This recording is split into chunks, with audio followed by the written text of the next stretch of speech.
Hello and welcome to the point. ఇటీవల రాజ్ తరుణ్ విషయం చాలా విపులంగా సుదీర్ఘంగా మాట్లాడాము.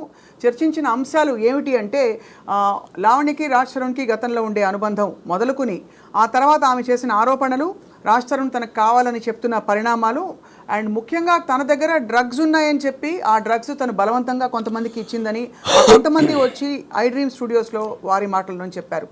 అయితే చట్ట పరిధిలో న్యాయ పరిధిలో ఈ అంశాలని ఎలా పరిశీలించాలి, ఎలా అర్థం చేసుకోవాలి, ఏవేవి శిక్షలకి అర్హం అవుతాయి, ఈ విషయాలపై మనం మాట్లాడబోతున్నాం. మనతో పాటు ప్రముఖ సుపరిచిత సీనియర్ అడ్వకేట్ నాగేశ్వరరావు పూజారి గారు ఉన్నారు. నాగేశ్వరరావు గారు నమస్కారం సార్. రాజ్ తరుణ్ ఇష్యూని మీరు ఫాలో అవుతున్నారా సార్? అవునండి. సో ఫస్ట్ ఆఫ్ ఆల్ అంశాల వారీగా చూస్తే వాళ్ళిద్దరూ పెళ్ళయిందని చెప్పి లావణ్య ఒక టైంలో చెప్పింది మధ్యలో. సో గౌరవ న్యాయస్థానం ఎటువంటి ఆధారాల కోసం వెతుకుతుంది పెళ్ళయిందని నిజమైతే? అండ్ ఒకవేళ పెళ్ళయిందని నిజమై రుజువు అయినా కూడా తర్వాత ఏం జరుగుతుందనే అంశంపై మీ అభిప్రాయం ఏంటి సార్? ఇప్పుడు జనరల్గా కనుక పెళ్ళయింది అనుకుంటే కనుక పెళ్ళయింది అంటే దానికి సంబంధించిన ఏదో ఒక సాక్షిదారం అయితే కంపల్సరీ ఉంటుంది. రైట్.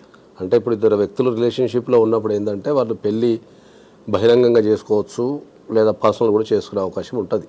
అంటే కొంతమంది గుర్తిస్తుంది.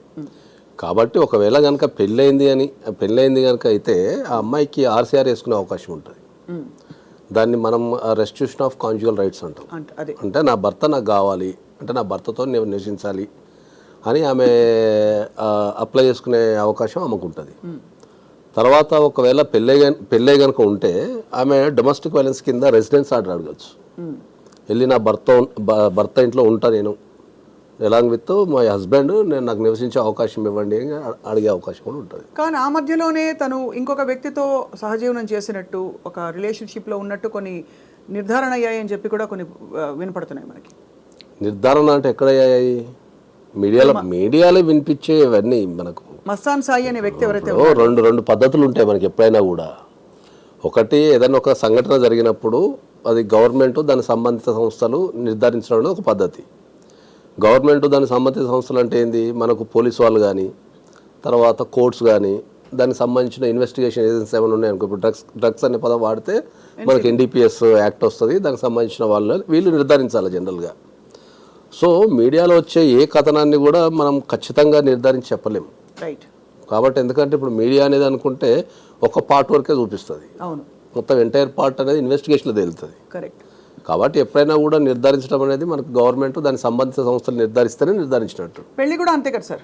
ఏదైనా అంతే. ఇప్పుడు ఈ కేసులో ఉన్న బ్యూటీ ఏంటంటే, అంటే నేను రెగ్యులర్గా ఫాలో అవుతుంటా కాబట్టి ఈ కేసులో ఉన్న బ్యూటీ ఏంటంటే, ఒకవేళ వీళ్ళందరూ కంప్లైంట్లు కనుక పోలీస్ స్టేషన్లలో ఇచ్చుంటే పోలీసు వాళ్ళకి చాలా ఈజీ. ఎందుకంటే అన్ని ఎవిడెన్స్లు వాళ్ళే ఆన్లైన్లో రిలీజ్ చేసేస్తున్నారు. వీళ్ళు ఇన్వెస్టిగేషన్ కూర్చున్న దగ్గర నుంచి అన్ని ఇన్వెస్టిగేషన్ తీసేసుకోవచ్చు. రైట్. కాబట్టి ఏదైనా ఒక విషయాన్ని ధృవీకరించాలి అంటే దానికి సంబంధిత శాఖలకు సంబంధించిన వాళ్ళని ధృవీకరించాలి. మీడియాలో వచ్చే కథనాలు ఎప్పుడైనా కూడా, అంటే ఇప్పుడు దీంట్లో రెండు అంశాలు ఉంటాయి. ఎప్పుడైనా కూడా మనకు నిప్పు లేని పొగరాదని కూడా అంటాం మనం.